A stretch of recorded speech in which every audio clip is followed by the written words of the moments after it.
Hi guys! Panibagong araw, panibagong pyesa na naman ang ikakabit natin sa ating motor. Medyo matagal tayong hindi nakapag-upload. Pero ngayon, maganda tong bagong pyesa na ilalagay natin kay Storm. Yan, ang pyesa na ilalagay natin sa kanya ay eto.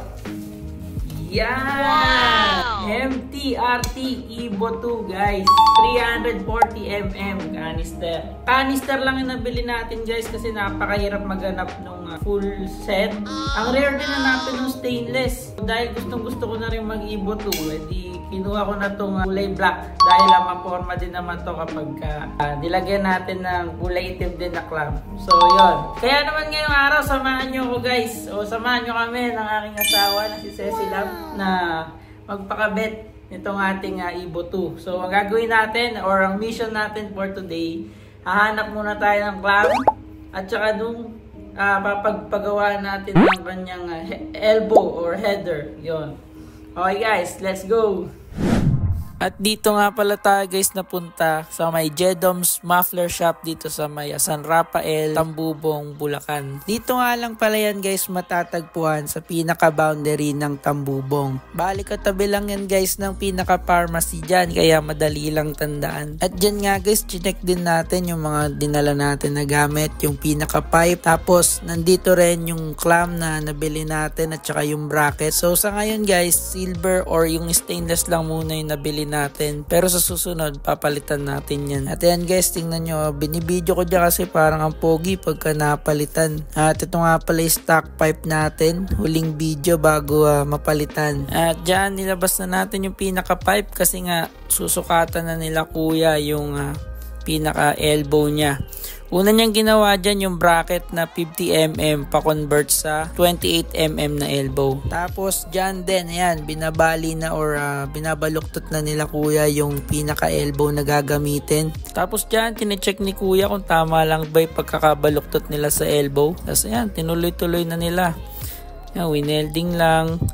Tapos yan, dinodouble check kung nakatutok ba talaga. Yan guys, nung sinalpak na nila yung canister, ang ganda na ng tindigan kaya excited na ako. So yan, bali ang ginawa dyan, finishing na lang. Bali, pinupulido na lang nila sir yung pagkaka-welding sa bawat tabas na ginawa nila para walang singaw. At ayan no, dyan, binabuffing na lang ni kuya yung pinaka-elbow. At pagkatapos ng ilang oras na pag-aantay, ito na ang ating motor. Isang montage para sa inyo.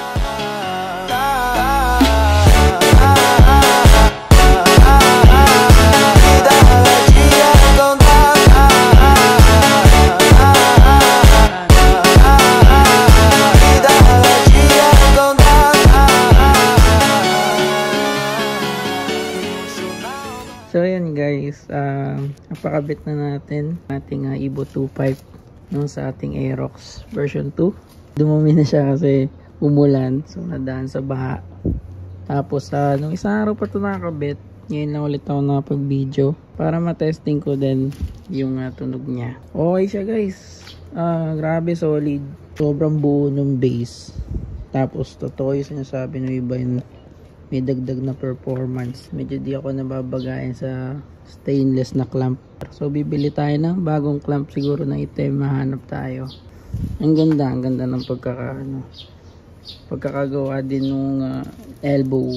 Kasi yung ginawang elbow sa atin, ito kasi 50mm, may adapter. Kasi ito 32. Yan. So pagpunta dito sa baba, ito 28 na yan in tubo, 28mm.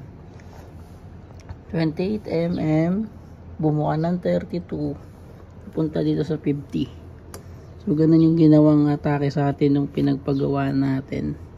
Goods daw yan sa may stock lang na makina, tapos naka CVT lang. So bali ang spring pala natin is 1-2 na center at saka clutch spring. Yun guys, so mag tayo, sound check tayo, cold start.